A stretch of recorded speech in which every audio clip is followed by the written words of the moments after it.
అందరం కూర్చుందాం. ప్రభునందు ప్రియమైన దేవుని బిడ్డలారా, దేవుని మహా ఉన్నతమైన ప్రేమను బట్టి, ఆయన ఉచితమైన కృపను బట్టి మరొకసారి మనం దైవ సన్నిధానములో ఈ రీతిగా కూడుకొని దేవుని విలువైన మాటలు వినటానికి దేవుడు చూపిన ఈ గొప్ప అవకాశమును బట్టి మనం ప్రభువుని ఎంతగానో స్తుతించవలసిన వారమై ఉంటున్నాం.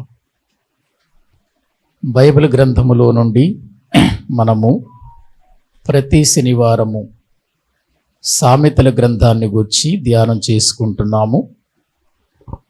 ఈరోజు మనము 8వ అధ్యాయములో మరి ప్రవేశించి దేవుని వాక్యాన్ని మనం తెలుసుకోబోతున్నాము గనుక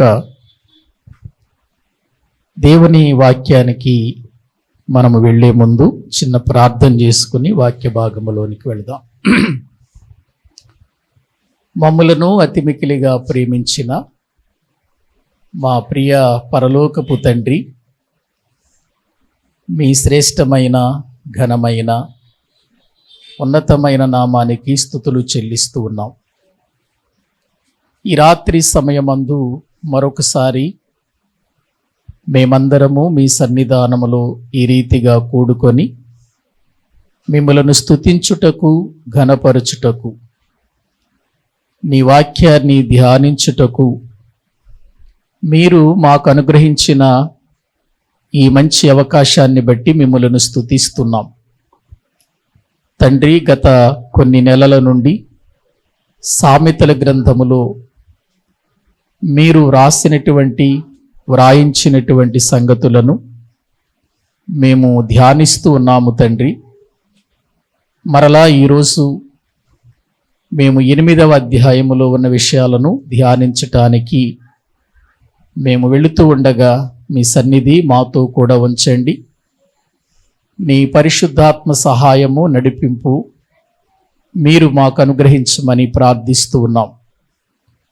మేమందరము జాగ్రత్త కలిగి నీ వాక్యము ఎదుట మేము సరి అయినటువంటి అవగాహనతో కూర్చొని మీ మాటల ద్వారా వచ్చే ఆ గొప్ప ప్రభు శక్తిని మేము పొందుకొని నీ కొరకు బ్రతుకున్నట్లు, నీ చిత్తములో జీవించినట్లు మమ్మలను సిద్ధపరచండి. బోధిస్తున్న నాకు నీ పరిశుద్ధాత్మ సహాయం అనుగ్రహించమని నీ సన్నిధానములో మేమందరము మీ వాక్యము చేత తృప్తి పొంది మీలో ఆనందిస్తూ పరలోకము కొరకై మేము సిద్ధపడి బ్రతుకున్నట్లు సహాయము చేయమని ప్రార్థిస్తూ సమస్త మహిమ, ఘనత, ప్రభావములు మీకు చెల్లించుకుంటూ యేసుక్రీస్తు ప్రభువు పేరట ప్రార్థించి వేడుకుంటున్నాము తండ్రి, ఆమేన్. మంచిది. ప్రభునందు ప్రియులారా, దైవ గ్రంథములో నుండి సామెతల గ్రంథము 8వ అధ్యాయము. సామెతల గ్రంథము 8వ అధ్యాయము మొదటి 3 వచనాలు మనము చదువుకుందాం. బైబిల్ గ్రంథమును తెరచి సామెతల గ్రంథము 8వ అధ్యాయము మొదటి 3 వచనాలు వాక్యములో నుండి చదువుకుందాం. జ్ఞానము ఘోషించుచున్నది, వివేచన తన స్వరమును వినిపించుచున్నది. త్రోవ ప్రక్కను రాజవీధుల మొగలలోను నడి మార్గములలోను అది నిలుచుచున్నది. గుమ్మముల యొద్దను పురద్వారమునొద్దను పట్టణపు గవునుల యొద్దను నిలువబడి అది ఈలాగు గట్టిగా ప్రకటన చేయుచున్నది. చాలండి. ప్రభునందు ప్రియులారా, దైవ గ్రంథంలో ఈ సామెతల గ్రంథంలో మనకు జ్ఞానము అనే మాట ఎక్కువగా వినబడుతుంది. ఈ జ్ఞానము అనేటువంటిది పదే పదే ఈ మాటలు వినాలని, ఈ మాటలను మీరు తెలుసుకోవాలని, ఈ మాటలలో ఉన్నటువంటి విషయాలతో మీ జీవితాలు కొనసాగాలని, ఈ జ్ఞానాన్ని వెదకాలని, ఈ జ్ఞానమును ప్రేమించాలని, ఈ జ్ఞానమును వినాలని, ఇలాంటి మాటలు మనకు ఈ సామెతల గ్రంథంలో కనబడటంలో ఉద్దేశం ఏంటి అని అంటే, ప్రియులారా, జ్ఞానము యొక్క విలువేంటో అది ముందు మనకు తెలియాలి.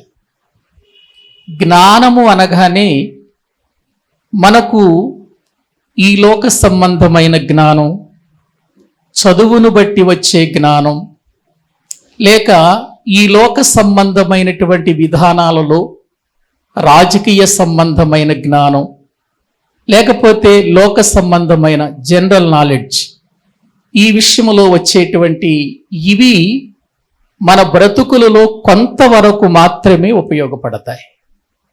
కానీ శాశ్వతము ఉండేది ప్రతి మనుష్యుడు తెలుసుకోవలసింది, సామాన్యుడైన సామంతుడైన, ధనికుడైన దరిద్రుడైన, రాజైన దాసుడైన ప్రతి మనిషి తెలుసుకోవలసిన ఒక జ్ఞానం ఉంది.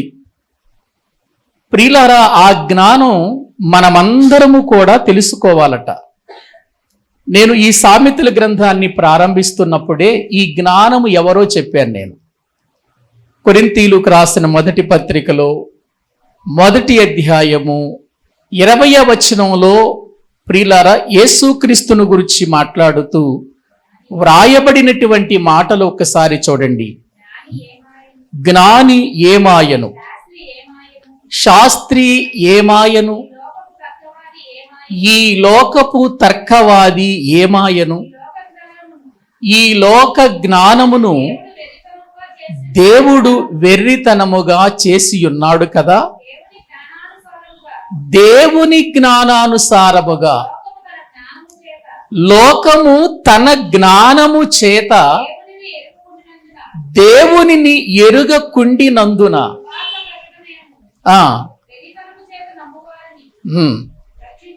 రక్షించుట దేవుని దయా సంకల్పమైంది. చదవండి. యూదులు సూచక క్రియలు చేయమని అడుగుచున్నారు, గ్రీసు దేశస్థులు జ్ఞానము వెదుకుచున్నారు. అయితే మేము సిలువ వేయబడిన క్రీస్తును ప్రకటించుచున్నాము. ఆయన యూదులకు ఆటంకముగాను అన్యజనులకు వెర్రితనముగాను ఉన్నాడు. కానీ యూదులకేమి, గ్రీసు దేశస్థులకేమి, పిలువబడిన వారికి క్రీస్తు దేవుని శక్తియును దేవుని జ్ఞానమునై ఉన్నాడు. దేవుని వెర్రితనము మనుష్య జ్ఞానము కంటే జ్ఞానము కలది. చాలండి ప్రియులారా, ఇక్కడ వ్రాయబడినటువంటి విషయాలు మనం ఆలోచించాలి. సామెతల గ్రంథము 8వ అధ్యాయములో జ్ఞానము ఘోషించుచున్నది అని అన్నాడు. తెలివి తన స్వరమును ఏం చేస్తుంది? వివేచన వినిపిస్తుంది అని చెబుతున్నాడు. ప్రియులారా, బాగుంది, అంతవరకు బాగుంది. ఇక్కడేమన్నాడు? మనము చదువుకున్నటువంటి ప్రియులారా వచనములలో జ్ఞాని ఏమయ్యను అని అన్నాడు. జ్ఞాని ఏమయ్యను అనంటే అతడు జ్ఞానవంతుడా కాదా? చెప్పండి. జ్ఞాని ఏమయ్యను అని అన్నాడు, ప్రశ్నించాడు అక్కడ. జ్ఞాని ఏమయ్యను అని జ్ఞానిని గుర్చే కదా మాట్లాడుతుంది, జ్ఞానం తెలిసిన వారిని గుర్చే కదా మాట్లాడుతుంది. జ్ఞాని ఏమయ్యను అని అంటాడేంటి మళ్ళీ ఇక్కడ పౌలు గారు? జ్ఞాని ఏమయ్యాడు? జ్ఞానే కదా అతడు, జ్ఞానం ఎరిగిన వాడే కదా. మరి జ్ఞాని ఏమయ్యను అంటాడేంటి? జ్ఞాని ఏమాయను, శాస్త్రి ఏమాయను, ఈ లోకపు తర్కవాది ఏమాయను అని అన్నాడు. ఇక్కడ మనం ఆలోచించవలసినటువంటి విషయం ఏంటంటే, ఇక్కడ కూడా ఒక జ్ఞానం మనకు కనబడుతుంది. ఇక్కడ కూడా ఒక జ్ఞానం మనకు కనబడుతుంది. ఆ జ్ఞానంలో ఆరితేరినటువంటి కొంతమంది ఇక్కడ కనబడుతున్నారు. ఆ జ్ఞానాన్ని ఇక్కడ ఏమన్నాడంటే ఈ లోక జ్ఞానము అన్నాడు 20వ వచనంలో. అన్నాడా? 20వ వచనం, ఈ లోక జ్ఞానమును దేవుడు ఏం చేశాడట? వెర్రితనముగా చేశాడు అని ఉంది. అంటే ఇప్పుడు పైన చెప్పబడినటువంటి విషయాలన్నీ కూడా మనం ఆలోచన చేస్తే 19వ వచనం దగ్గర నుండి కూడా జ్ఞానుల జ్ఞానము ఏమైపోయింది? వెర్రితనముగా మారిపోయిందట. మనిషిని వెర్రివాడిగా మార్చేశాడట. మీరు జ్ఞాపకం చేసుకోండి, ఈ లోకంలో చాలా పుస్తకాలు చదివి చాలా జ్ఞానమును సంపాదించి మేము జ్ఞానవంతులము అనుకునే వాళ్ళ యొక్క జ్ఞానం ఏమైపోయిందంటున్నాడు ఇక్కడ? వెర్రితనం అయిపోయింది అని అంటున్నాడంటే ఇక్కడ మనం ఆలోచించాలి, ఎందుకు వెర్రితనం అయిపోయింది, ఎందుకు లోక జ్ఞానం వెర్రితనం అయిపోయింది అని అంటే, బాగా చదువుకొని ఉన్నతమైనటువంటి స్థితిలోనికి వెళ్ళి ఎన్నెన్నో లోక సంబంధమైన పుస్తకాలు చదువుకున్న వ్యక్తి ఏది ప్రియులారా అతని జీవితంలో లేకుండా పోయింది అనంటే దేవుని జ్ఞానము లేకుండా పోయింది. బాగా చదువుకున్నవాడు ఏమంటున్నాడంటే దేవుడు లేడు, దెయ్యము లేదు అనే స్థితికి వచ్చాడు. అంటే ఇప్పుడు అతడు ఏమైపోయాడు? అతని జ్ఞానం ఏమైపోయింది అంటే ఈ లోక సంబంధమైన జ్ఞానం అతన్ని ఏం చేసింది చెప్పండి? వెర్రివాడిగా మార్చేసింది. వెర్రివాడిగా మార్చేసింది. ఏమని? దేవుడు లేడు. అందుకే కదా ప్రభు చెబుతూ తన భక్తుల ద్వారా వ్రాయించిన మాటలు ఎంత బాగున్నాయనంటే, దేవుడు లేడని బుద్ధిహీనులు తమ హృదయములో అనుకుంటారు అని అన్నాడు. అంటే ఇప్పుడు వీళ్ళు లోక సంబంధమైన జ్ఞానం చాలా ఉంది. లోకములో తర్కములో నిలబెడితే గెలుస్తారు వీళ్ళు. ఉన్నతమైనటువంటి రీతిలో మాట్లాడగలుగుతారు వీళ్ళు. పుస్తకాల చరిత్రను తీస్తారు, పుస్తకాల విషయాలను బయటకు తీస్తారు, మాట్లాడగలరు, అనర్గళంగా చెప్పగలరు వీళ్ళు. కానీ వీళ్ళ జీవితంలో దేవుడు లేని వెర్రివారైపోయారు. వీళ్ళ జ్ఞానంతో దేవుడు లేడని చెప్పే వెర్రివారైపోయారు. ప్రియులారా గమనించండి, ఈ రోజున చదువుకొని జ్ఞానవంతులము అని చెప్పుకునేటువంటి వారిలో ఎంతో మంది జీవితాల్లో మనము చూస్తే దేవుడు లేడండి అనే పరిస్థితికి వెళ్ళిపోయారు. వీళ్ళని ఏమంటారంటే నాస్తికులు అని అంటారు. ప్రియులారా దేవుడు లేడు అనే వారిని ఏమంటారు? నాస్తికులు అంటారు. మీరు చూడండి, నాస్తికులకు లోక సంబంధమైన జ్ఞానం తెలుసా తెలీదా? తెలుసండి, తెలుసు. ప్రియులారా మనం ఎంతో మందిని చూస్తూ ఉంటాం సోషల్ మీడియాలో అనేక రకాలుగా మాట్లాడుతూ నిలబడి వాళ్ళు మాట్లాడుతున్నప్పుడు ఏమనిపిస్తుందంటే ఇంత జ్ఞానం వీళ్ళకుంది, ఎందుకు చివరికి వీళ్ళు దేవుడు లేడు అని ఒక వాదం తీసుకొచ్చారు. మళ్ళీ వాళ్ళ చదువు చూస్తే డిగ్రీలు, మంచి మంచి డిగ్రీలు ఉంటాయి వాళ్లకు, కానీ వాళ్ళ జీవిత విధానంలో వారు దేవుని జ్ఞానం దగ్గరకు వచ్చేసరికి వాళ్ళ శూన్యం, అంటే తెలియదు దేవుని గురించి. అందుకే వారి జ్ఞానమును ఎలా మార్చేశాడట దేవుడు? వెర్రితనముగా మార్చేశాడు. ఈ లోక జ్ఞానం ప్రియులారా ఆలోచించండి, ఈ లోక జ్ఞానము అనేటువంటిది దేవుడు ప్రియులారా ఏ విధంగా చేశాడంటే పౌలు గారి ముందు వెర్రితనంగా మార్చేశాడు. ఎందుకంటే పౌలు గారితో తర్కం పెట్టుకున్న వాళ్ళంతా ఎవరు? జ్ఞానులే కదా. పౌలు గారితో తర్కించిన వాళ్ళంతా ఎవరు? డిబేట్ పెట్టిన వాళ్ళంతా ఎవరు? లోక సంబంధంగా జ్ఞానులు. ప్రియులారా అటువంటి జ్ఞానులను గూర్చి పౌలు గారు మాట్లాడుతూ ఏమైపోయాడు? దేవుని జ్ఞానం దగ్గర మనిషి ఏమైపోయాడు? వెర్రివాడిగా మారిపోయాడు. ఏమయ్యను? జ్ఞాని ఏమయ్యను? శాస్త్రి ఏమయ్యను? ఈ లోకములో తర్కించే వాళ్ళు ఏమైపోయారు? దేవుడు ఈ లోక జ్ఞానమును ఏం చేశాడట? వెర్రితనముగా చేసి ఉన్నాడు కదా. కాబట్టి ప్రపంచంలో మనిషి ఎన్ని పుస్తకాలు చదివినా, ఎన్ని రచనలు రచించినా అది మానవ ప్రియుల జ్ఞానముతో, మానవ మెదడుతో రాసినటువంటి పుస్తకాలు అవన్నీ. అవి చదివి మేము జ్ఞానవంతులమని చివరికి ప్రియుల సమస్తాన్ని సృష్టించిన సృష్టికర్తనే లేడు అనంటే ఆ వ్యక్తి జ్ఞానవంతుడు ఎలా అవుతాడు దేవుని దృష్టిలో? అందుకే కింద అంటాడు చూడండి 21వ వచనం, 21 దేవుని జ్ఞానానుసారముగా. లోకము తన జ్ఞానము చేత దేవుని ఏం చేయలేదు. లోకము తన జ్ఞానము చేత, ఎవరి జ్ఞానం ఇది? తత్వజ్ఞానం అంటారు. తన జ్ఞానము చేత. లోకము అని అన్నాడు చూడండి. లోకము తన జ్ఞానము చేత ఎవరిని ఎరగలేదట? ఎవరి జ్ఞానం చేత? తమ జ్ఞానం చేత.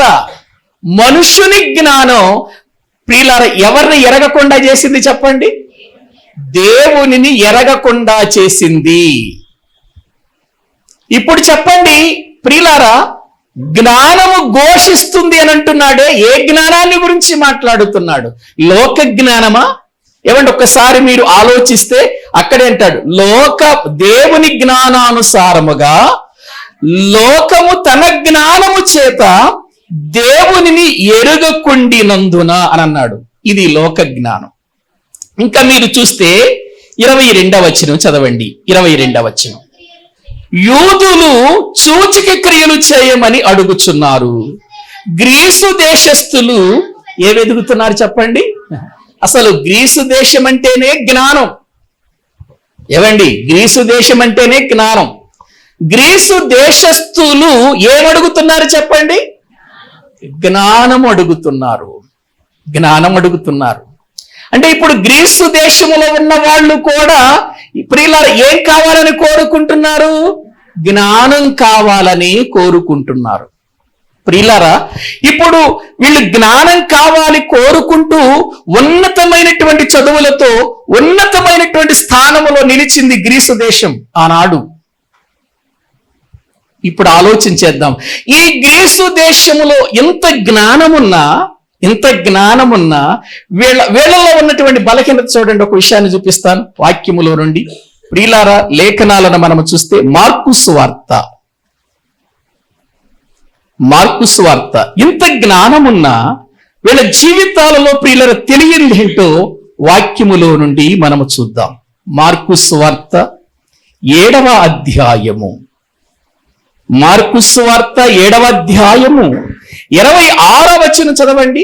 26వ వచనం, ఆ స్త్రీ సురేఫెనికియా వంశమందు పుట్టిన గ్రీసు దేశస్థురాలు.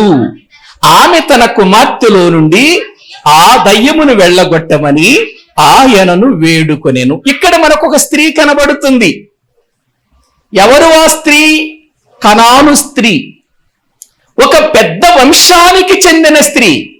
ఎటువంటి వంశానికి చెందింది? సురేఫెనికి అనేటువంటి ఒక వంశానికి చెందిన స్త్రీగా మనము చూస్తున్నాం. ఏ దేశానికి చెందింది? గ్రీసు దేశానికి చెందింది కదా. గ్రీసు దేశానికి చెందింది. ఇప్పుడు చెప్పండి, గ్రీసు దేశస్తులు ఏమడుగుతున్నారు? జ్ఞానాన్ని అడుగుతున్నారు కదా. ఇప్పుడు ఈమె కూడా గ్రీసు దేశస్తురాలే కదా. ఈమె కూడా జ్ఞానవంతురాల కాదా? జ్ఞానవంతురాలు. సురేఫెనికి అనే ఒక మంచి వంశములో పుట్టిన ఈమె, ఒక ఉన్నతమైనటువంటి స్థితిలో ఉన్నటువంటి ఈమె, తూరు సీదోనుల ప్రాంతాలకు చెందినటువంటి ఈమె ప్రియులారా గ్రీసు దేశానికి చెందినదే గాని తన కుమార్తెకు పట్టిన దయ్యాన్ని ఏం చేసుకోలేకపోయింది. అంటే తన కుమార్తెను బాగు చేయలేకపోయింది ఆమెకున్న జ్ఞానం. గ్రీసు దేశస్థులు ఒకవేళ ఆమె కాకపోయినా ఆమె చుట్టూ ఉన్నటువంటి దేశస్థులందరూ కూడా గ్రీసు దేశస్థులే కదా. అంటే జ్ఞానం కలిగిన వాళ్లే కదా, జ్ఞానాన్ని వెతుకుచున్న వాళ్లే కదా. మరి వీళ్ళ జీవితంలో ఎందుకు ప్రియులారా ఒక చిన్న బిడ్డను బాగు చేయలేకపోయిన పరిస్థితి వచ్చింది? ఆలోచించండి.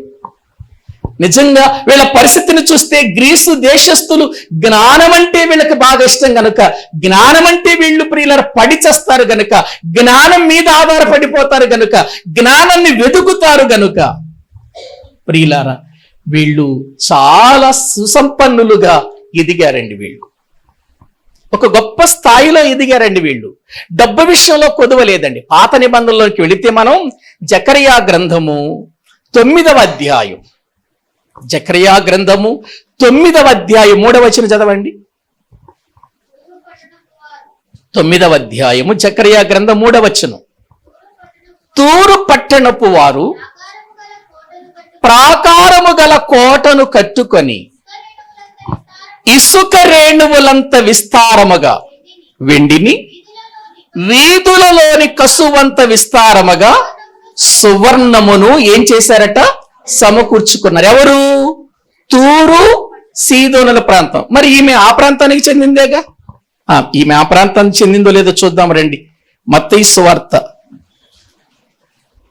దేవుని వాక్యములో ప్రియులారా మనము చూడగలిగితే ఆమెను గూర్చి వ్రాయబడినటువంటి ఒక సంగతిని మనము చూద్దాం. మత్తయి సువార్తలో ఆమెను గూర్చి వ్రాయబడి ఉంటదండి దేవుని వాక్యంలో.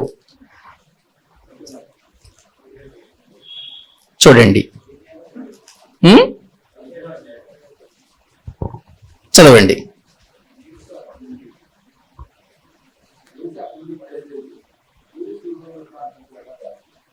ఏ ప్రాంతాలు?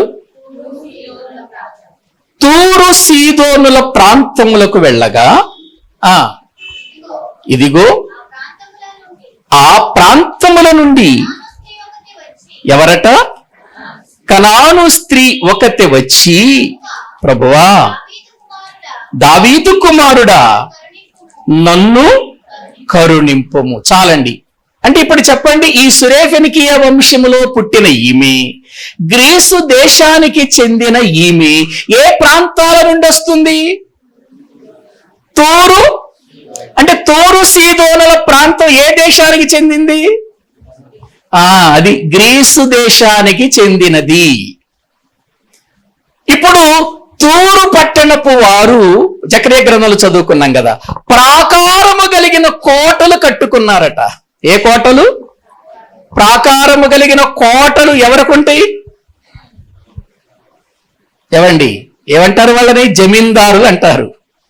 కోటలు కలిగిన వారిని పూర్వమందు కోటలు కలిగిన వారు రాజులు, జమీందారులు అని పిలిచేవాళ్ళు. ఇప్పుడు తూరు సీదోనుల ప్రాంతముల వారు ఏం కట్టుకున్నారంటే ప్రాకారము కలిగిన కోటలు కట్టుకున్నారంటే వీళ్ళు ఆస్తి పరులా కాదా? మరొక విషయం చెబుతాను. ఇసుక రేణువులంత విస్తారముగా వెండి ఎంత ఉందట? ఇసుక రేణువులంత విస్తారముగా వెండి, వీధులలో కసువు అంత విస్తారముగా సువర్ణము. సువర్ణం అంటే బంగారం. ఎంత ఉందట వీళ్ళకి? వీధులలో కసువు. ఏమండి, ఉదయాన్న మనము లేచి శుభ్రంగా మన యొక్క ఇల్లు, మన యొక్క చుట్టూ, ఆ ఇంటి చుట్టూ కూడా ఊడ్చి ఆ కసువంతా తీసుకొని వచ్చి, ప్రియులార, ఉదయాన్న మనకు బళ్ళు వస్తాయి కదా, చెత్తబళ్ళు, అందులో వేస్తామండి. ఆ కసువంతా తీసుకెళ్ళి ఏం చేస్తారు? ఊరి వెలుపల ఒక చోట వేస్తారు విస్తారంగా. అంటే మనకు కసువు ఎట్లా ఉందో, మనం ఊడ్చే కసువు ఎంత ఉందో మనకి, ప్రియులార, వాళ్ళకేముందట? కసువు అంత విస్తారంగా బంగారం ఉందట. ఇసుక రేణువులంత విస్తారముగా వెండుంది, ఊడ్చేసిన కసువంత విస్తారముగా బంగారం ఉంది, ప్రాకారము కలిగిన కోటలున్నాయి, లోక సంబంధమైన జ్ఞానం ఉంది. ఇన్ని కలిగిన వీళ్ళకి ప్రియులారా, ఆ చిన్న కుమార్తెను బాగు చేసే శక్తి ఉందా? ఉందండి? లేదండి. అందుకే ప్రభు ఆమె వచ్చి నా కుమార్తెను బాగు చేయమంటే మొదటిగా మాట్లాడలేదు. ఆయన మొదటిగా మాట్లాడలేదు. చదవండి కింద మత్తయి సువార్తలో మనం చదువుకుంటే ఆ 15వ అధ్యాయములో మనము చూస్తే 23వ వచనం చదవండి. ఆమె కేకలు వేస్తుంటే 23వ వచనం, అందుకాయన ఆమెతో ఒక్క మాట అయినను చెప్పలేదు. ఆమెతో ఒక్క మాట కూడా ఎందుకు చెప్పలేదు? ఆమె కేకలేస్తుంది పైన కేకలేస్తుంది కదండి ఆమె. 22వ వచనం చదవండి. ఇదిగో ఆ ప్రాంతము నుండి కనాను స్త్రీ ఒకతే వచ్చి, ప్రభువా, దావీదు కుమారుడా, నన్ను కరుణింపుము, నా కుమార్తె దయ్యము పట్టి బహు బాధపడుచున్నదని కేకలేసిందా? నా కుమార్తె దయ్యం పట్టిందయ్యా, బహు బాధపడుతుంది, ఆ బాధ నేను చూడలేకపోతున్నాను, నా కుమార్తెను కరుణించు అని కేకలేసిందే లేదా? మన అంత కేకలేస్తుంటే యేసుప్రభు ఒక్క మాట కూడా జవాబు ఇవ్వకపోవటం ఏంటి అసలు? అక్కడ ఏముంది? ఆమె కేకలేస్తుంది, యేసుప్రభు ఏమంటున్నాడు? ఆమెతో ఒక్క మాట అయినను చెప్పలేదట. అసలు ఏం జవాబు ఇవ్వట్లేదట ప్రభు. ఎందుకని? వెంటనే గనుక జవాబిస్తే ఆమె పరిస్థితి వేరేగా ఉండేది. ఎందుకు? డబ్బు విషయంలో గాని, పుట్టినటువంటి వంశం విషయంలో గాని, జ్ఞానము విషయంలో గాని చాలా ఉన్నతమైనటువంటి విధానములు ఎదిగింది. అసలు ఆమెకు విశ్వాసం అంటే ఏంటో, ఆమెకు దేవుడేంటో తెలియాలి. దేవుడేంటో తెలియాలి. దేవుడంటే ఏంటో తెలియాలి కనుక ఆమె కేకలయ్యాలి. ఇంకా కొద్దిసేపు కేకలయ్యాలి.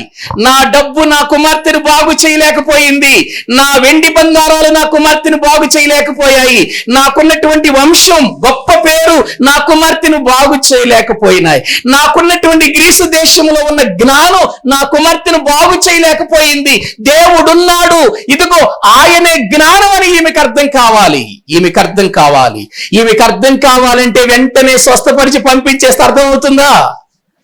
అర్థం కాదు. అందుకే ఆమెను కేకలు వేయించాడు. కేకలు వేసినటువంటి ఆమె జీవితంలో ప్రియులారా కేకలు వేస్తుంటే ఆయన ఒక్క మాట కూడా జవాబు చెప్పలేదు ఆమెకు. చివరికి శిష్యులకే ప్రియులారా బాధేసింది. ఆమె కేకలు వినలేకపోతున్నారు. వాళ్ళొచ్చి ప్రభువా ఆమె అలా కేకలేస్తుంది కదా, ఏదో ఒక మాట చెప్పి పంపించరాదా అంటున్నారు.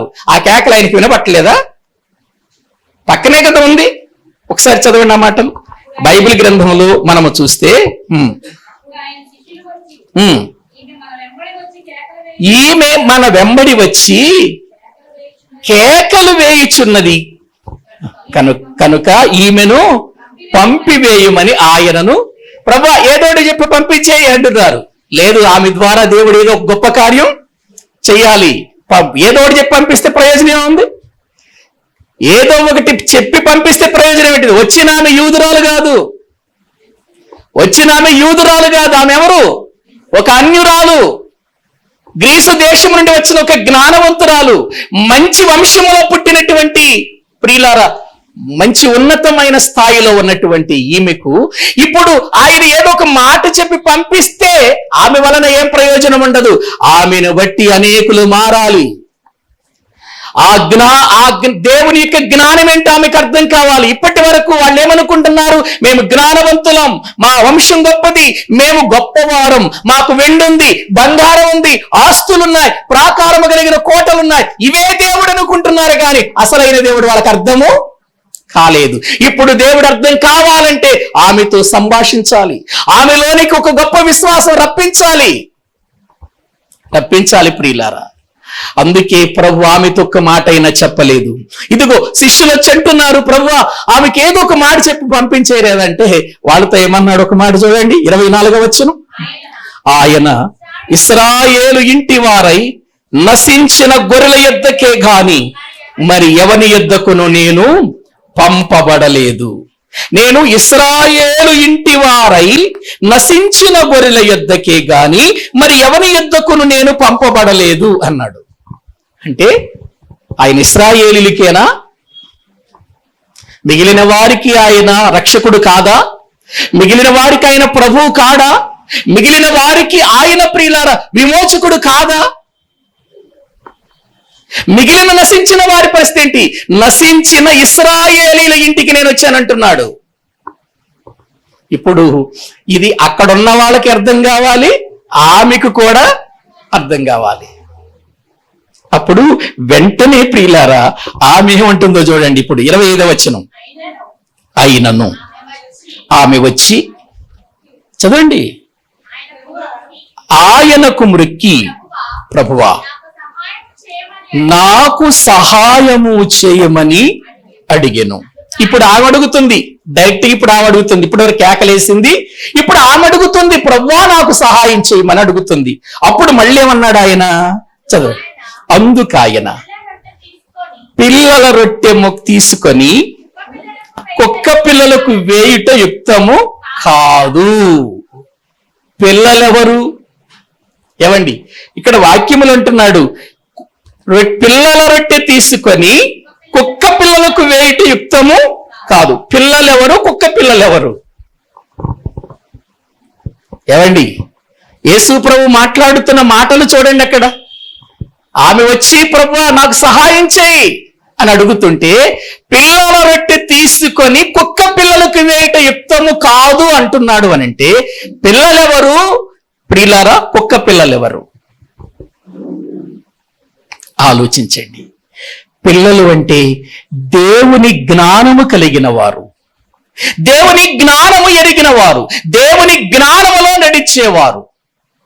ఇప్పుడు వాళ్ళకి అవసరం, వాళ్ళకి ఆకలితో ఉన్నారు, వాళ్ళకి అవసరం, వాళ్ళు నశించిపోతున్నారు, వాళ్ళకి అవసరం. రొట్టె తీసుకుని వెళ్ళి కుక్క పిల్లలకి వేయటం ఏంటి? ముందు వీళ్ళ దగ్గర నుంచి వెళ్ళాలి కదా. ప్రభు మాట్లాడుతున్నాడు. వెంటనే ఆమె అందుకుని ఏమందంటే, నిజమే ప్రభువా, నువ్వు చెప్పిన మాట వాస్తవం, నువ్వు చెప్పిన మాట నిజం, నువ్వు చెప్పిన మాట ప్రభువా నిజంగా ముమ్మాటికి నిజం అది.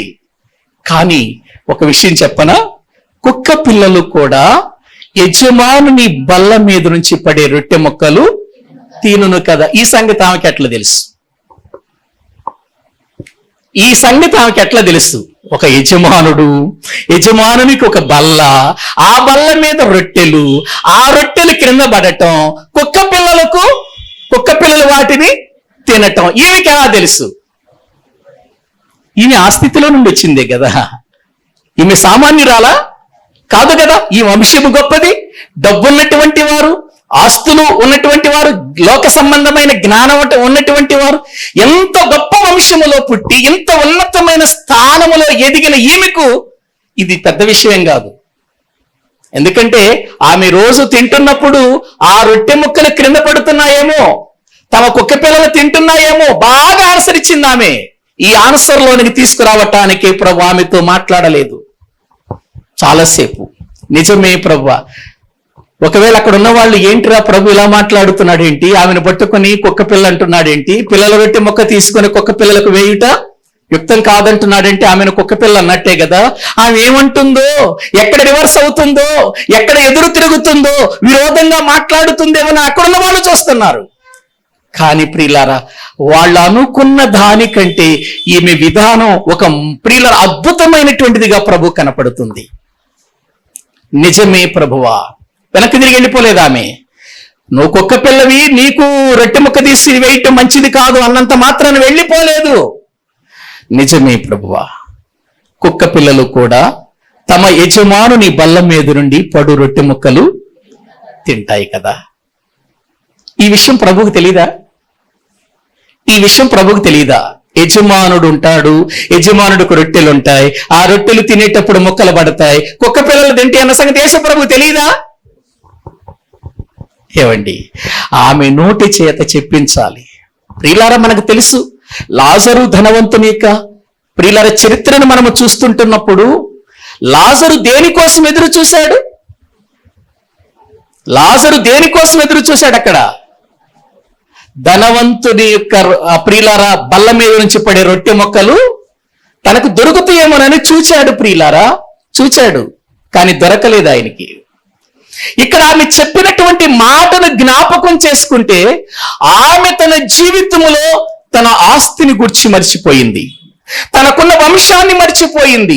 నేను గ్రీసు దేశస్తురాలని, జ్ఞానవంతురాలనైన సంగతి మర్చిపోయింది, ఆస్తులు అంతస్తుల సంగతి మర్చిపోయింది, ప్రాకారము కలిగిన కోటలను గురించి మర్చిపోయింది. ఇప్పుడు తన కుమార్తెను బాగు చేసేవాడు కావాలి. ఎక్కడున్నాడు? నేను ఒక విషయాన్ని అడుగుతాను. ఇక్కడ ఎంత ఆస్తి పరురాలైనటువంటి ఈమె జీవితంలో, ఈమె బ్రతుకుల్లో ఏ హాస్పిటల్కి వెళ్ళి ఉండదంటారా? ఏ వైద్యుడిని ఆశ్రయించకుండా ఉండి ఉండదంటారా? చెప్పండి. ఎంత ఆస్తి పరురాలు, ఎంత ఉన్నతమైనటువంటి స్థితిలో ఉన్న ఆమె ఎక్కడ కూడా వెళ్ళలేదంటారా? తప్పనిసరిగా వెళ్ళే ఉంటది. కానీ ఇప్పుడు ఆమె జీవితంలో ఎప్పుడైతే నిజమే ప్రభువా, నిజమే ప్రభువా, నేను కూడా కుక్క పిల్ల లాంటి దానివే, నువ్వు ఒక యజమానుడివి, ఒక యజమానుడి యొక్క దగ్గర నుంచి పడే రొట్టె ముక్కలు తన పిల్లలు తింటారు కదా, తింటారు. పడే ముక్కలు ఉన్నాయి కదా, ఆ ముక్కలైన వచ్చుగా కుక్క పిల్లకి. ఏంటండి ఆమె ఆన్సర్? అసలు యేసు ప్రభు ఒక్కసారి ఆశ్చర్యపోయాడు. ఒక్కసారి ఆశ్చర్యపోయి ఆమె వైపు తిరిగి అన్నాడు, అమ్మా నీ విశ్వాసం గొప్పది అన్నాడు. అది ఆ విశ్వాసములోకి తీసుకురావటానికి ప్రభు ఇప్పుడు ఆమెతో మొదటిగా కేకలు వేసినప్పుడు ఏం చేయలేదు. ఇప్పుడు నేను ఒక విషయాన్ని చెబుతాను. ఆమె గనుక ఆ టైంలో నీ కుమార్తె బాగుపడిపోయింది వెళ్ళని ప్రభు చెప్పున్నట్లయితే ఆమె గొప్ప విశ్వాసములోకి వచ్చి ఉండేదేనా? ఆమెకు దేవుని జ్ఞానం ఏంటో అర్థం కావాలి. ఆమెకు లోక జ్ఞానం తెలుసు, గ్రీసు దేశస్తురాలు లోక జ్ఞానం తెలుసు, వాళ్ళు వెదికేదే జ్ఞానం కోసం. అటువంటి జ్ఞానము కలిగినటువంటి ఈమెను దేవుని జ్ఞానములోనికి తీసుకురావాలంటే ఆమెకు చెప్పవలసిన విషయాలు చెప్పొద్దా? చెప్పాలి. ఆ విశ్వాసంలోనికి తీసుకురావాలి. ప్రియులారా గ్రహించండి. అప్పుడు ప్రభు అన్నాడు, నీవు ఏదైతే కోరుతున్నావో, ఏమైతే అడిగావో అది నువ్వు పొందుకున్న వెళ్ళిపో అన్నాడు ఆయన. ఆమె ఇంటికి వెళ్ళేసరికి తన కుమార్తె స్వస్థ చిత్తురాలై ఆరోగ్యంతో ఉండటం చూసి ఆశ్చర్యపోయింది. అమ్మా నువ్వు ఎప్పుడు బాగుపడ్డావు? ఏ సమయానికి బాగుపడ్డావు? 1 గంటకు. అదే టైంలో కదా యేసుప్రభు మాట నాతో చెప్పింది, నువ్వు వెళ్ళమని. చూసారా ప్రియులారా? ఇప్పుడు ఆమె జ్ఞానంలోకి వచ్చిందా రాలేదా? జ్ఞానం తెలుసుకుందా రాలేదా? ప్రియులారా, ఆమెను గూర్చి ప్రభువు తన గ్రంథంలో రాయించాడు అనంటే ఈనాటికి ఆమె సాక్ష్యం ఉందా లేదా? ఆమె సాక్షిగా బ్రతుకుతుందా లేదా? చెప్పరేంటమ్మా? బ్రతుకుతుంది. మరి మన సాక్ష్యం ఏది? మన సాక్ష్యం బ్రతుకుందా నేటి వరకు? మన సాక్ష్యాన్ని గురించి ప్రభువు చెప్పగలడా? ఇప్పుడు ఆమెకు అర్థమైంది ఏంటంటే లోకములో ఉన్న దేశములో ఉన్నటువంటి జ్ఞానం కాదు కావాల్సింది, క్రీస్తనే జ్ఞానం కావాలని ఎరిగి ఆమె వెళ్ళింది. ఒక అవిశ్వాసిగా వచ్చింది, తన కుమార్తెను బాగు చేసుకుని వెళదామని వచ్చింది, గొప్ప విశ్వాసిగా తిరిగి వెళ్ళింది. ఒకవేళ ఆమె చెప్పినప్పుడే సరే వెళ్ళమ్మా నీ కుమార్తె కూడా బాగుపడిందని ఈ విషయాలని చెప్పకుండా ఉన్నట్లయితే ప్రియులారా ఆమెకు దేవుని జ్ఞానం అర్థమయ్యేదేనా? కాదు. కాబట్టి లోక జ్ఞానం, గ్రీసు దేశస్థులు జ్ఞానమును అడుగుచున్నారు. ప్రియులారా వారు అడుగుతున్నారు. ఒక మాట చెప్పనా, తిమోతి గారి తండ్రి కూడా గ్రీసు దేశస్థుడే. ఒకసారి అపోస్తుల కార్యముల గ్రంథం చూడండి. తర్వాత నేను వాటి గురించి చెబుతున్నాను కనుక తర్వాత వివరణిస్తాను. ఒక మాట చదువుకుందాం మనం.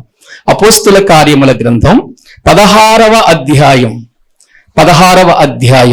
1వ వచనం చదవండి. పౌలు దెర్బేకును లుస్త్రకును వచ్చెను. అక్కడ తిమోతి అని ఒక శిష్యుడుండెను. అతడు విశ్వసించిన ఒక యూదురాలి కుమారుడు. అతని తండ్రి ఎవరు? అంటే ఇప్పుడు తిమోతి గారి తండ్రి కూడా ఎవరు? గ్రీస్ దేశస్తుడు. అంటే జ్ఞానాన్ని వెదికేవాడే కదా. ఏమండి, తిమోతి గారి తల్లి యూదురాలు, ఆమె ప్రభువుని విశ్వసించిన ఆమె. కానీ తిమోతి గారి తండ్రి గ్రీసు దేశస్థుడు. అతడు దేవుణ్ణి విశ్వసించినట్లుగా అక్కడ వ్రాయబడలేదు. అంటే మేము జ్ఞానవంతులం అని ఈ లోక జ్ఞానాన్ని చూసుకునే వాడికి దేవుని జ్ఞానం అంత తొందరగా అర్థము కాదు. అందుకే దేవుడు లేడని చెప్పేస్తాడు.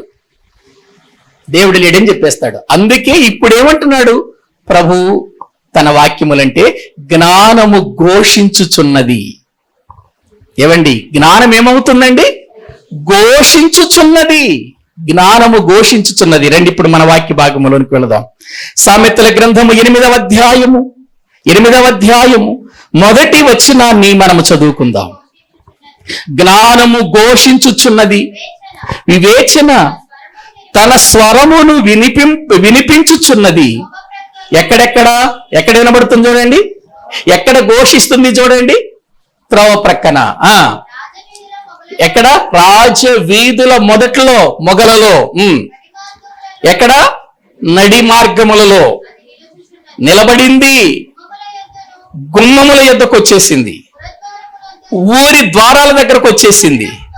పట్టణపు గౌరుల యొద్దకు ఇవి నిలబడింది. చూసారా ఎక్కడెక్కడున్నది జ్ఞానం? ఎక్కడెక్కడ ప్రకటన చేస్తుంది?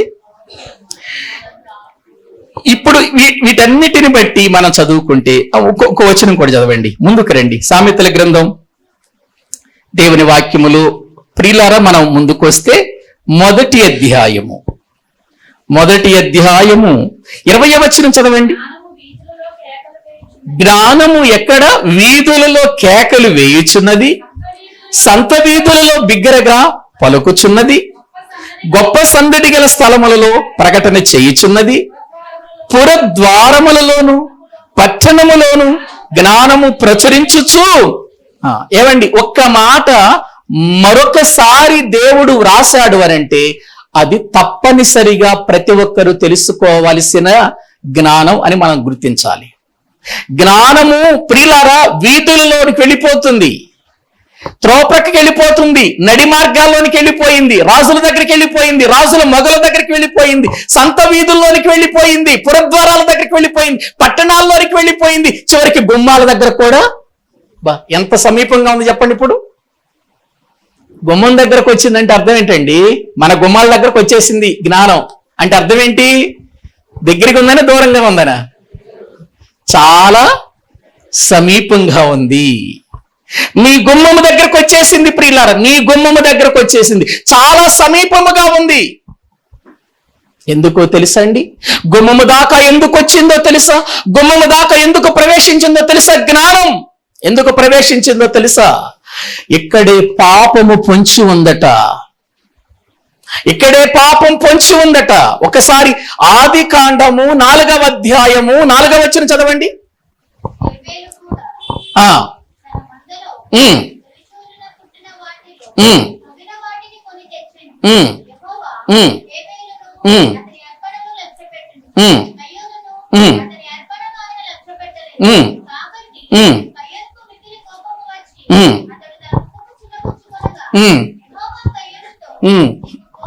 నీకు కోపమేలా, ముఖము చిన్నబుచ్చుకున్నావేంటి? నీవు సత్క్రియ చేసిన ఎడల తల ఎత్తుకొనవా? సత్క్రియ చేయని ఎడల ఎక్కడుంది పాపం? వాకిటి దగ్గరకు వచ్చింది. ఇప్పుడు ఆదికాండము 4వ అధ్యాయములో మనము చూస్తే పాపము ఎక్కడికి వచ్చేసింది? వాకిట్లోనికి వచ్చేసింది. ఇర్మియా గ్రంథంలోనికి రండి. పాపం ఎక్కడికి వచ్చిందో చూద్దాం. ఇర్మియా గ్రంథము దేవుని వాక్య భాగములో ప్రియులారా మనము చూడగలిగితే వ్రాయబడినటువంటి మాటలను మనము చూద్దాం. ఇర్మియా గ్రంథము ప్రియమైనటువంటి దేవుని బిడ్డలారా, లేఖనాలలో ఇలాగూ వ్రాయబడి ఉంది. చూడండి 5వ అధ్యాయము ప్రియులారా, ఇర్మియా గ్రంథము, క్షమించండి 5వ అధ్యాయము కాదు, 9వ అధ్యాయము వాక్యములో నుండి 21వ వచనమును చదువుకుందామండి. 20 వీధులలో పసిపిల్లలు లేకుండాను, రాజమార్గములలో యవనులు లేకుండాను వారిని ఏం చేయటానికి? నాశనము చేయుటకై. ఎక్కడికి వచ్చేసింది మరణం? మరణం దేన్ని బట్టి వస్తుంది? పాపాన్ని బట్టే కదా వచ్చేది. ఏమండి, పాపాన్ని బట్టే కదండి మరణం వచ్చేది. ఇప్పుడు మరణము అనేది ఎక్కడికి వచ్చేసింది అంటే ఇప్పుడు ప్రియుల గుమ్మం దగ్గరకే కాదు, ఇప్పుడు ప్రతి కిటికీ దగ్గరకు వచ్చేసింది. ఏంటది? మరణం.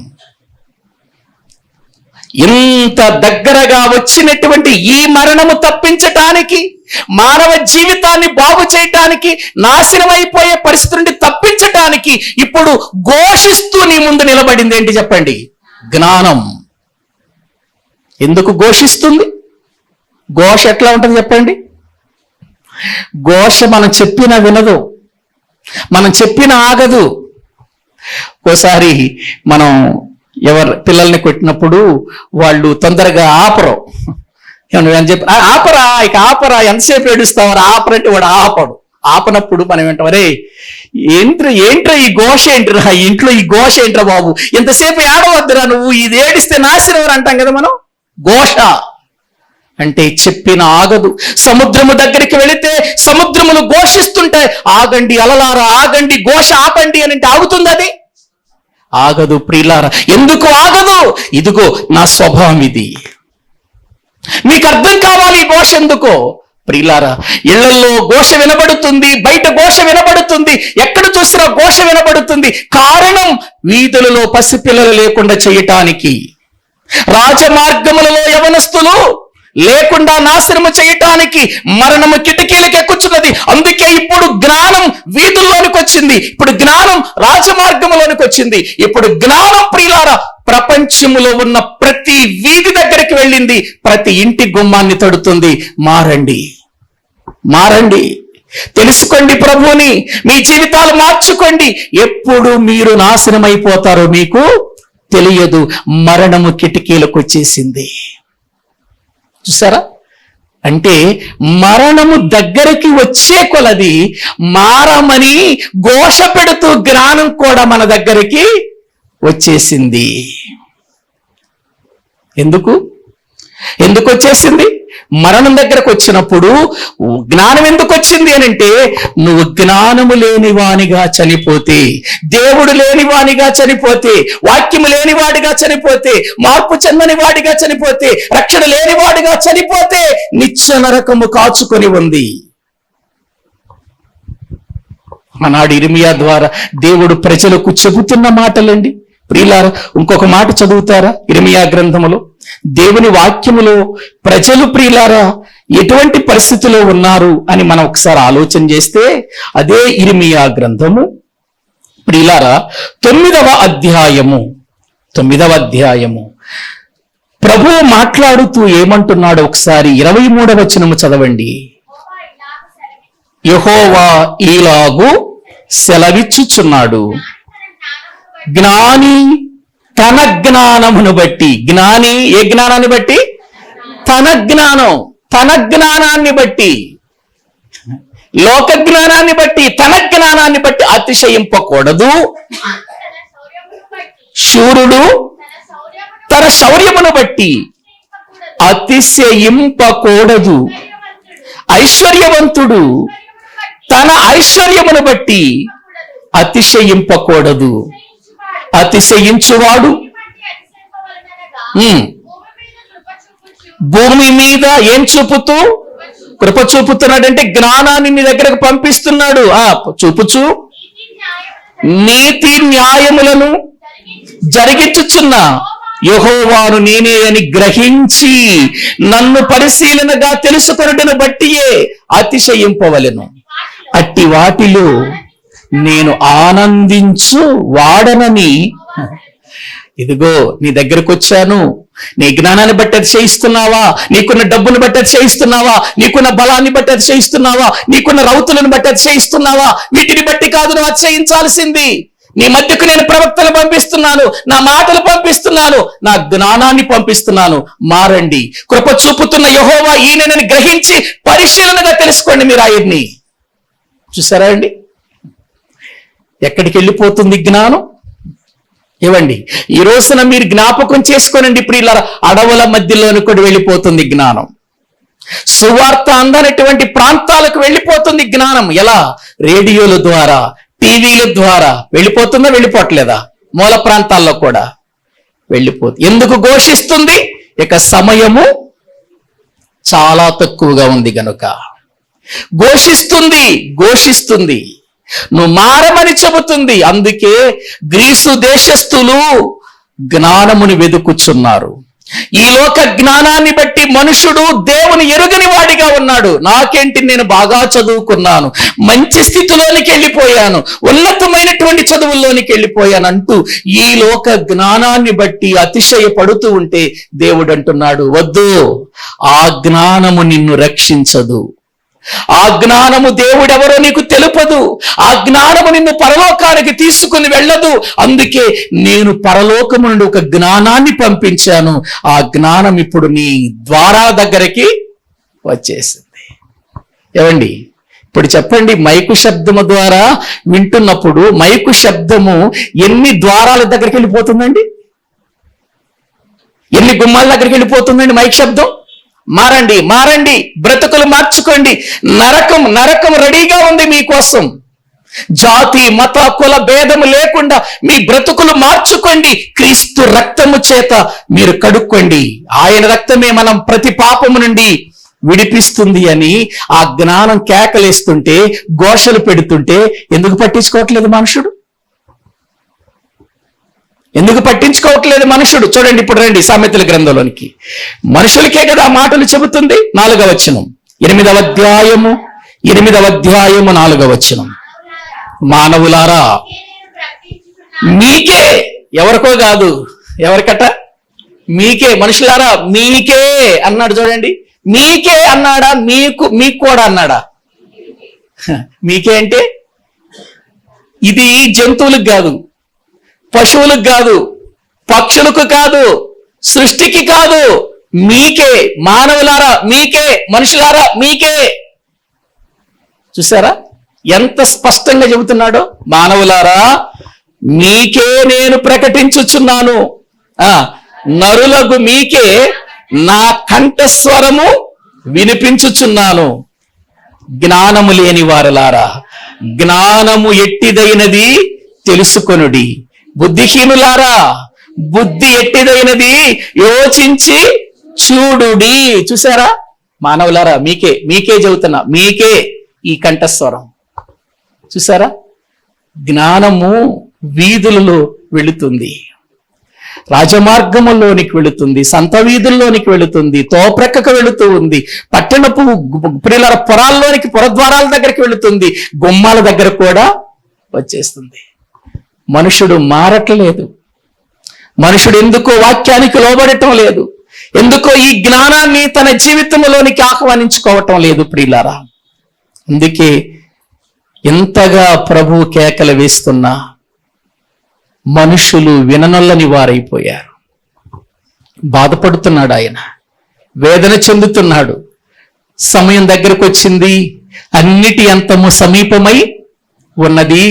కాబట్టి మీ బ్రతుకులు జాగ్రత్త పరుచుకోండి, మీ ఇంటి వారి కొరకు ప్రార్థన చేయండి, మీ ఇంటి వారి రక్షణలోనికి నడిపించండి అని అంటే ప్రియులారా, మన ఇంటిలో ఏ బలహీనత వచ్చినా వాళ్ళ కోసం ప్రార్థన చేస్తాం మనం, కానీ ఏ సమస్య వచ్చినా ప్రార్థన చేస్తాం, వాళ్ళ రక్షణలోకి మాత్రం తీసుకురాలేకపోతున్నాం.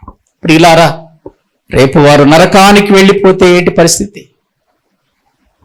వారి గురించి ఎన్నెన్నో విషయాలు ప్రార్థన చేస్తున్నావు. వారు బాగా చదువుకోవాలని, వారు మంచి ఉద్యోగాలు సంపాదించాలని, వారు డబ్బు సంపాదించాలని, వారికి మంచి వివాహాలు అవ్వాలని, వారు మంచి స్థాయిలో బ్రతకాలని, మంచిదే, ప్రార్థన చెయ్యి. కానీ రక్షణ మార్గములోనికి ఎందుకు నడిపించలేకపోతున్నాం? మన కుటుంబాలలో భార్యలు రక్షణ పొందితే భర్తల కోసం, భర్తలు రక్షణ పొందితే భార్యల కోసం, భార్యాభర్తలు రక్షణ పొందితే పిల్లల కోసం, పిల్లల రక్షణ పొందితే తల్లిదండ్రుల కోసం. ప్రియులారా, వారిని ప్రభు యుద్ధకు నడిపించి రక్షణ మార్గములోనికి ప్రియులారా తీసుకురావద్దా?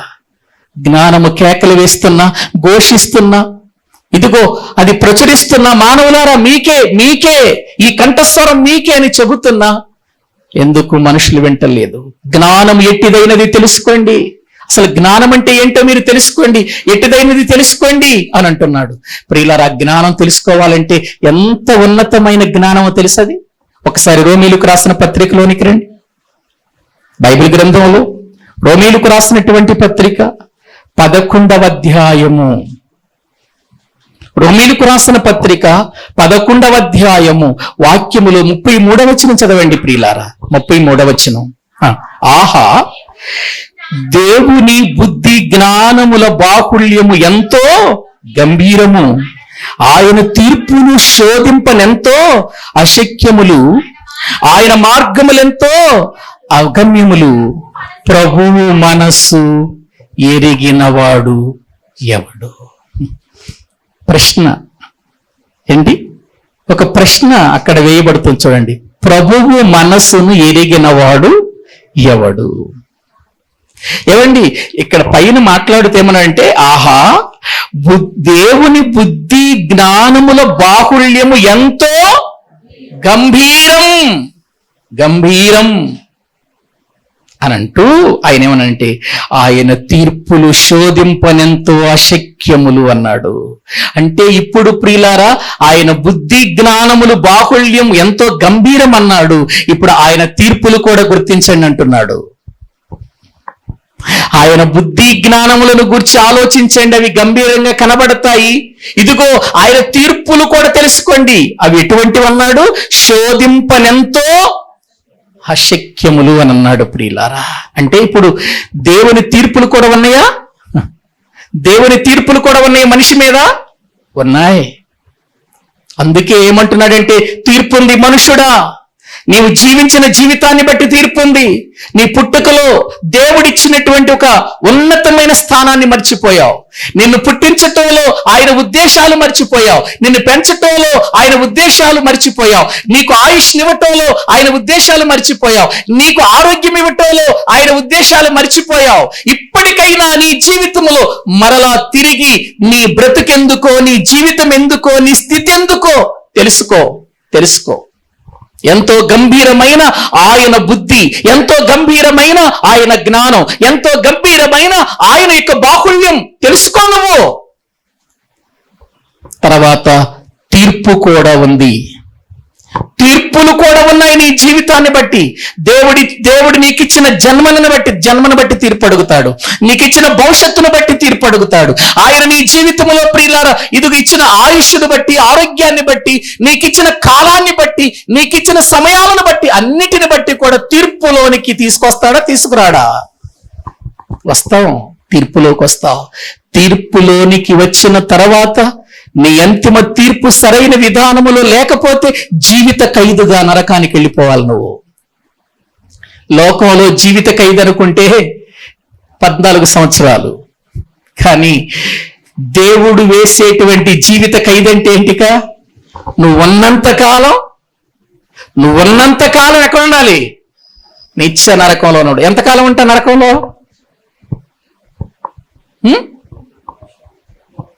ఎంతకాలం అండి?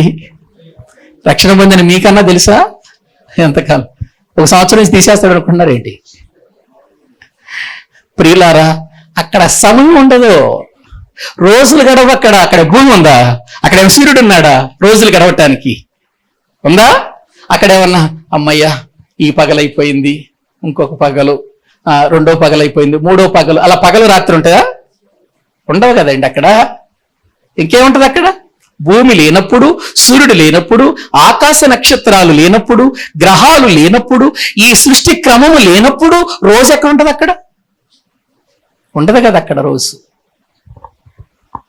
ప్రియులారా, దేవుడు ఎంత కాలము దానిని ఉంచుతాడో అంతకాలం అక్కడ ఉండాల్సిందే. అందుకే దానికి పెట్టిన పేరు నిత్య నరకం. అగ్ని ఆరదు, పురుగు చావదు. జీవిత ఖైదుకి అది జీవిత ఖైదు. ఇక అందులోనికి వెళ్ళిన వ్యక్తి మళ్ళీ బయటకు వచ్చే అవకాశం ఉందా? కొంతమంది చెబుతున్నారు, ఏమండి దేవుడు ప్రేమమయుడు కదా, దేవుడు క్షమించే గుణం కలిగిన వాడు కదా, దేవుడు ఎంతకాలం ఉంచుతాడండి నరకంలో, కొన్నాళ్ళు ఉంచేసి తీసేస్తాడండి అంటున్నారు. అలాగైతే ప్రియులారా, ఇంకా భూమి మీద రక్షణ సువార్త ఎందుకు? ఈ దెబ్బలు తినటం ఎందుకు? ఈ హత్యలు చేయబడటం ఎందుకు? ఏమండి, ప్రభు కోసం మరణించటం ఎందుకు? ప్రభు కోసం హతసాక్షులుగా మారటం ఎందుకు? ప్రియులారా, నిత్య నరకము అన్నాడు, నిత్య జీవం అన్నాడు. పరలోకము నిత్యమే, నరకము కూడా నిత్యమే. ఆలోచించండి ప్రియులారా. అందుకే నువ్వు ఆ నరకానికి వెళ్ళిపోకూడదని, ఆ భయంకరమైన స్థితిలోనికి వెళ్ళిపోకూడదని దేవుడు జ్ఞానమును ఆయన ఏం చేస్తున్నాడు చెప్పండి? ఇదిగో మన మధ్య ఉంచి ఘోషింప చేస్తున్నాడు. ప్రియులారా, ఈ లోక జ్ఞానం కాదది, చదువు వలన వచ్చే జ్ఞానం కాదు, లేకపోతే ప్రియులారా మనమేదో ఆలోచించి చేసేటువంటి జ్ఞానం కాదది, లేకపోతే పుస్తకాలను బట్టి వచ్చే జ్ఞానం కాదది. ఆ జ్ఞానము తన కుమార్తెను బాగు చేయలేకపోయింది. ఎంతో జ్ఞానం ఉంది, ఎంతో డబ్బు ఉంది, ఎంతో ఆస్తి ఉంది, ఎంతో ఉన్నతమైనటువంటి వంశములో పుట్టిన ఆ శోఫనికియ వంశములో పుట్టిన కనాను స్త్రీ తూరు సీదోనుల ప్రాంతము నుండి ఎందుకు పరిగెత్తుకుంటూ వచ్చింది? ఏమైంది ఆమె జ్ఞానం? ఏమైంది ఆమె డబ్బు? ఏమైంది ఆమె ప్రాకారము కలిగిన కోటలు? ఏం చేశాయి తన కుమార్తెను చెప్పండి? ప్రియులారా, దేవుని యొక్క జ్ఞానాన్ని ఆమె తెలుసుకుంది, తన కుమార్తెను బాగు చేసుకుంది. దేవుని జ్ఞానములోనికి వచ్చిన ఆమె వచ్చినట్టుగా వెళ్ళిపోలేదు, కానీ గొప్ప విశ్వాసిగా తిరిగి వెళ్ళింది. యేసు ప్రభు ఏమన్నాడు? ఆమెను, అమ్మా నీ విశ్వాసము గొప్పది అన్నాడంటే ఎలా తిరిగి వెళ్ళిందామే? మరి ఈరోజు మన విశ్వాసం ఎంత? నేను ప్రభు నమ్ముకున్నానులేండి, వెళ్ళిపోతానులే అని అంటున్నావా? వెళ్ళిపోతాను ప్రభు దగ్గరికి అనుకుంటున్నావా? విశ్వాసాన్ని బట్టి ప్రియులారా మన జీవితాలు నిత్య జీవానికి వెళ్ళేటువంటి అర్హత కలిగి ఉంటాయి. అందుకే బైబిల్ అన్నాడు విశ్వాసాన్ని పరీక్షించుకోండి అన్నాడు. చదవండి ఒక్కసారి కొరింథీయులకు రాసినటువంటి 2వ పత్రిక దైవ గ్రంథములో నుండి 13వ అధ్యాయము. కొరింథీయులకు రాసిన 2వ పత్రిక 13వ అధ్యాయం 5వ వచనం. మీరు విశ్వాసము గలవారై ఉన్నారో లేదో మిమ్మును మీరే శోధించుకొని చూచుకొనుడి, మిమ్మును మీరే పరీక్షించుకొనుడి. మీరు భ్రష్టులు కాని ఎడల యేసుక్రీస్తు మీలో ఉన్నాడని మిమ్మును గూర్చి మీరే ఎరుగరా? మేము భ్రష్టులము కామని మీరు తెలుసుకొందురని నిరీక్షించుచున్నాను. మీరు ఏ దుష్కార్యమైనను చేయకుండవలెనని దేవుని ప్రార్థించుచున్నాము. మేము యోగ్యులమైనట్టు కనబడవలెనని కాదు గాని మేము భ్రష్టులమైనట్టు కనబడినను మీరు మేలైనదే చేయవలెనని ప్రార్థించుచున్నాము. చూసారా, మీరు విశ్వాసము గలవారై ఉన్నారో లేదో మిమ్మును మీరే శోధించుకోండి, చూచుకొనుడి, పరీక్షించుకోండి. ఏవండి, ఆలోచించారా? ఏం చేయమన్నాడు? మన విశ్వాసాన్ని శోధించుకోమంటే రీసెట్ చేసుకోండి. ఒక్కసారి మీరు పరిశీలన చేసుకోండి, మిమ్మల్ని మీరు జాగ్రత్త పరచుకోండి, ఒకసారి ఆలోచించండి, తెలుసుకోండి, చూచుకోండి అన్నాడు. మన విశ్వాసం ఇంకొకరుగా చూడటం, మన విశ్వాసం ఇంకొకరు చూడటం కాదు, మనల్ని మనమే. ఏమండి, మీకు మీరే చూసుకోమన్నాడా, బయట వాళ్ళు చూస్తారులే అన్నారా? అక్కడ ఏమన్నాడండి? మీరు విశ్వాసము గలవారై ఉన్నారో లేదో మిమ్మును మీరే అన్నాడా? ఇప్పుడు చెప్పండి, మనము విశ్వాసము కలిగిన వారమై ఉన్నామో లేదో మనమే పరీక్షించుకోవాలా, ఇంకోళ్ళు పరీక్షించాలి? మనల్ని మనమే పరీక్షించుకోవాలి, మనల్ని మనమే శోధించుకోవాలి, మనల్ని మనమే చూసుకోవాలి, మనల్ని మనమే పరీక్షించుకోవాలి. ప్రియులారా, ఉందా ఆ పరీక్ష? ఎప్పుడైనా ఆలోచించారా? మనకి ఏదైనా రోగం వస్తే ప్రియమైన దేవుని పిల్లలారా మన శరీరాన్ని తీసుకెళ్లి ఇంకొకరికి ఇస్తారు పరీక్షలు చేయమని, మన దేహాన్ని తీసుకెళ్లి ఇంకొకరికి ఇస్తారు పరీక్షలు చేయమని. రక్త పరీక్ష అంటారు, ఏమండి యూరిన్ పరీక్ష అంటారు, రకరకాలైనటువంటి పరీక్షలు ఉన్నాయి కదా, ఇంకొకరికి ఇస్తారు తీసుకెళ్ళమని. మన బాడీని, మన విశ్వాసం ఇంకొకరికి ఇచ్చేది కాదు, మన విశ్వాసాన్ని మనమే పరీక్షించుకోవాలి.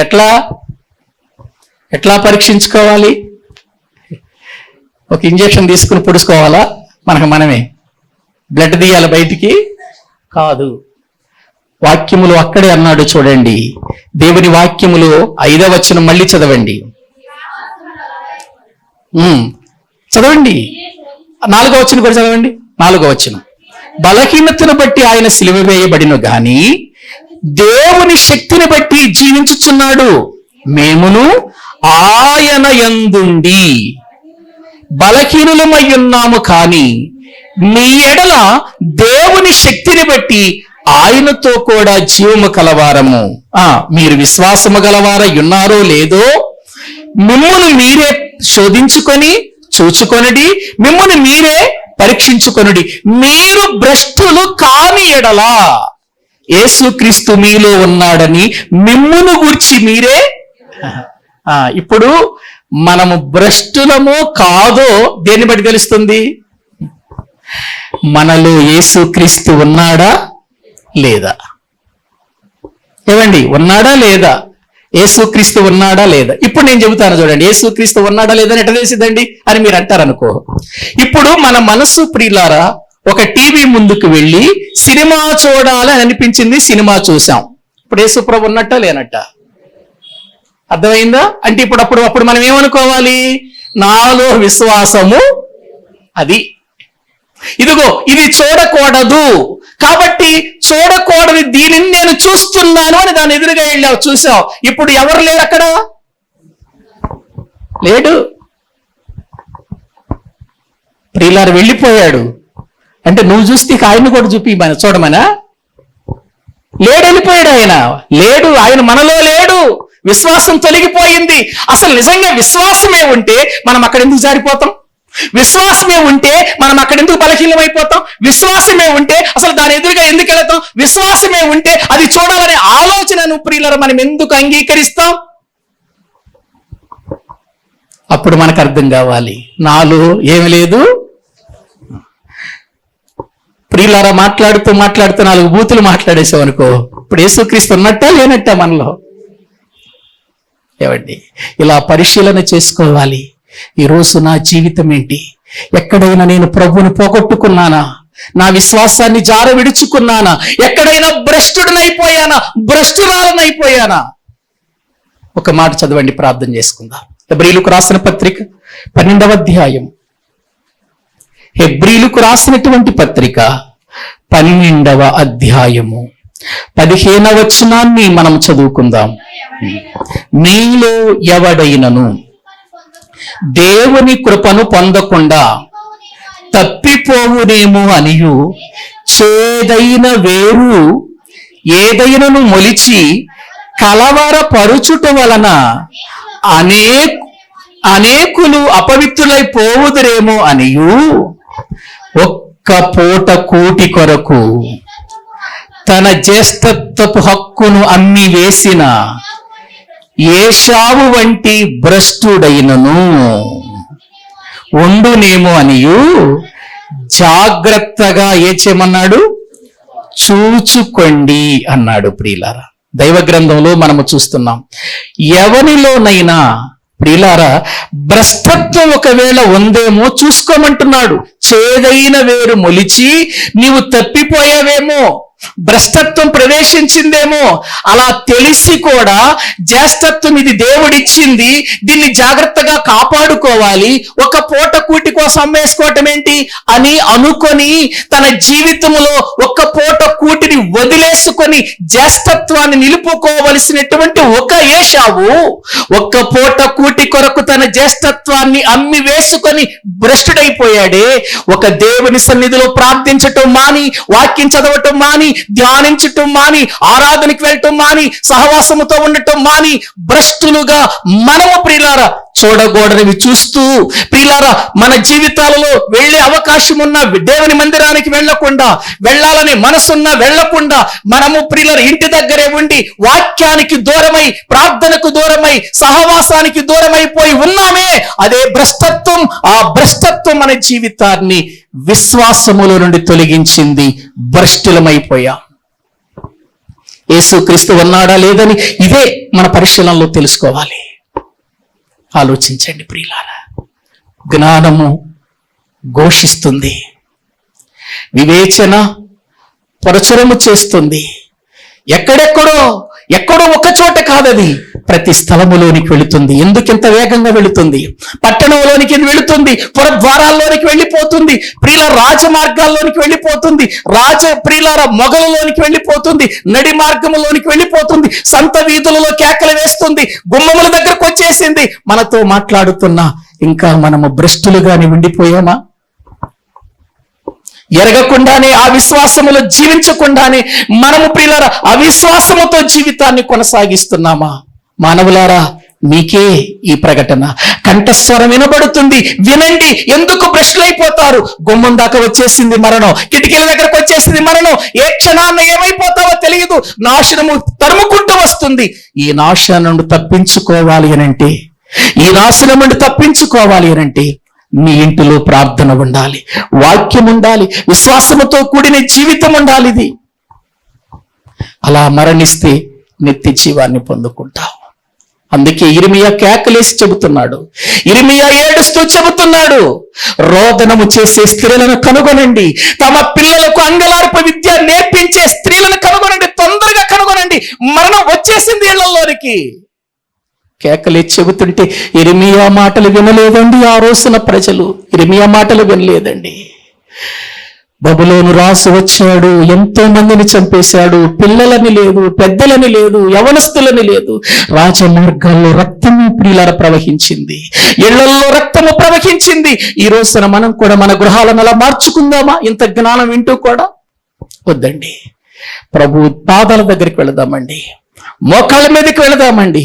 ప్రభు పాదాలు పట్టుకుని, ప్రభువా నీ జ్ఞానాన్ని అనుసరిస్తానయ్యా, నీ జ్ఞానములో జీవిస్తాను నాయన.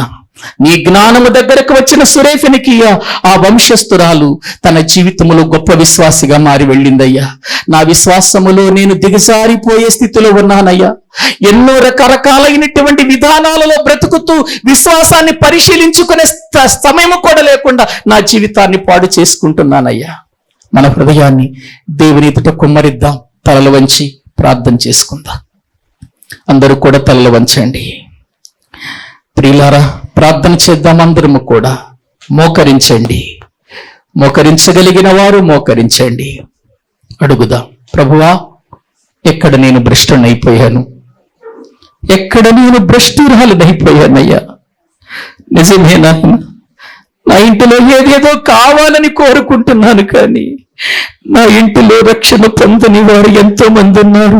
మరణమేమో దగ్గరకు వచ్చేసిందయ్యా, గుమ్మాలలోనికి వచ్చిందయ్యా, కిటికీలలో తొంగి చూస్తుందయ్యా ఎప్పుడు దొరుకుతామని. అయ్యా, ఇటువంటి పరిస్థితులలో జ్ఞానము ఘోషిస్తుంది, జ్ఞానము ఘోషిస్తుందా, ఇదిగో మరణం వచ్చేసింది, ఇదిగో కిటికీలకు ఎక్కుతుంది, రోదనం చెయ్యండి, ప్రార్థన చెయ్యండి, అంగలార్చండి అని ఒక ప్రక్క జ్ఞానము ఘోషిస్తున్నా పట్టించుకోకుండా ఉన్నామేమో.